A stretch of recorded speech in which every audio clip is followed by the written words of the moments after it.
A ver, en la historia del fútbol ha habido fichajes que cambian ligas enteras. Pero ¿saben qué? Solo uno fue capaz de partir en dos el alma de una rivalidad de más de 100 años. Esta es la historia de esa transferencia.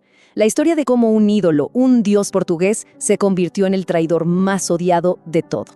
Era el capitán, el ídolo absoluto de una ciudad que de verdad lo amaba. Pero un movimiento, una firma en un despacho de Madrid, lo cambió todo. Absolutamente todo. Dejó al mundo del fútbol, en estado de shock. Y esa es la gran pregunta, ¿no? ¿Cómo se llega a ese punto? Para responderla, tenemos que meternos de lleno en una trama de lealtad, mucho dinero y una promesa presidencial que francamente desafió toda lógica. Y para entender bien esta historia, ¿qué les parece si empezamos por el final? O sea, por el día de su regreso, el día en que la traición se hizo real, ahí, en el campo de juego. Imaginen la escena, 21 de octubre del año 2000. El destino obliga a Figo a volver al Camp Nou, pero ahora con la camiseta blanca, la del archirrival. La atmósfera era de verdad irrespirable. Era como ver a un gladiador abandonado a su suerte en un coliseo romano que pedía su cabeza a gritos. Pero, un momento. Antes de ser el enemigo público número uno, Figo era el rey indiscutible de Barcelona. Y para entender la magnitud del odio, primero hay que entender la profundidad del amor que le tenían. Es que, desde que llegó en 1995, Luis Figo no fue un jugador más. No. Durante 5 años fue el alma del equipo. Con esa garra, ese carácter, esa entrega, llevó al Barça a ganar títulos y se convirtió, literalmente, en la bandera del club ante el mundo. Era mucho más que un jugador, era la encarnación del barcelonismo en la cancha, el líder que todos seguían, el corazón del equipo, el símbolo que unía a toda la afición. Cada fin de semana su nombre era el que más sonaba en el Camp Nou. Y aquí, justo aquí, es donde la historia da un giro de 180 grados. A pesar de ser un ídolo, Figo sentía que la directiva del Barça no lo valoraba económicamente como él creía merecer. Y esa pequeña grieta, esa diferencia entre su importancia y su sueldo, abrió una puerta que su representante, José Bella, no dudó ni un segundo en cruzar. En medio de todo este descontento, aparece en escena un personaje que nadie, pero nadie, veía venir. Un empresario que aspiraba a la presidencia del Real Madrid y que casi nadie conocía. Justo en medio de las elecciones del Madrid, Florentino Pérez se la jugó con todo. Hizo una apuesta que parecía una locura, algo imposible de cumplir. Quitarle al Barcelona no solo a un jugador, sino a su capitán, a su alma. Esa fue la promesa. Imaginen el riesgo. O cumplía su palabra y fichaba el emblema del rival, o se comprometía a pagar de su propio bolsillo el abono de temporada de todos y cada uno de los socios del club. Era simple y sencillamente una jugada de todo o nada. Y todo pasó rapidísimo. En cuestión de semanas, lo que parecía una fantasía se hizo realidad. El agente de Figo firmó un preacuerdo secreto con Florentino, y cuando este ganó las elecciones el 16 de julio, la trampa ya estaba puesta. Aquí está la clave de todo.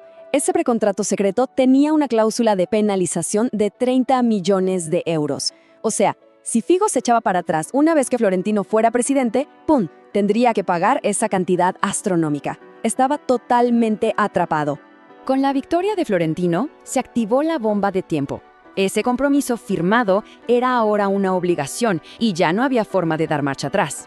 Y lo más increíble de todo es que mientras esto pasaba en secreto, Figo salía en público a declarar su amor y su fidelidad al Barça, tratando de calmar los rumores. Pero, ¿saben qué? Las palabras ya no importaban. La firma en ese papel era su sentencia. Al final, el Real Madrid pagó la cláusula de rescisión, 60 millones de euros. En ese momento, Figo se convirtió en el jugador más caro de la historia del fútbol. Y el 24 de julio ahí estaba, posando con la camiseta blanca y abriendo una herida en Barcelona que hasta el día de hoy no ha cerrado.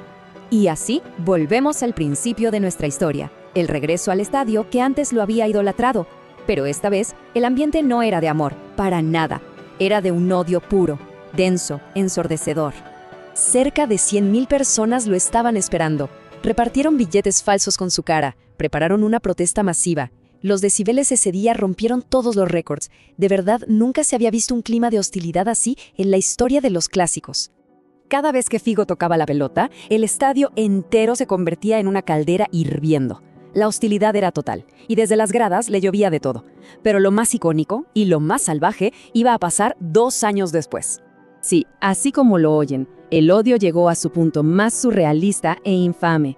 El 23 de noviembre de 2002, Figo se acerca a lanzar un córner y, entre botellas y monedas, cae al campo una cabeza de cochinillo.